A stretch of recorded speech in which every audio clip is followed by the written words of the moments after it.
The hand trowel. And this is my personal favourite. Every gardener should have one of these. It does so many different jobs.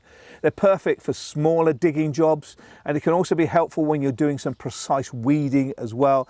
Now, it's shaped specifically for scooping, so it makes it almost like a little hand shovel as well, with this pan shape which helps you move as much material as you can every time.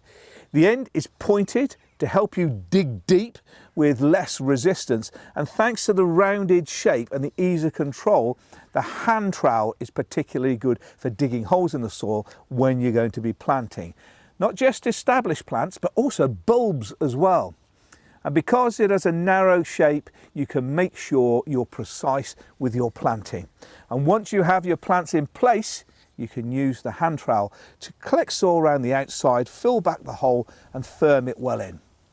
Make sure you have all the essential hand tools that you need to use in your garden and get growing. For more information on tools in the garden and loads of handy hints and tips, plus your nearest stockist, just follow the link below.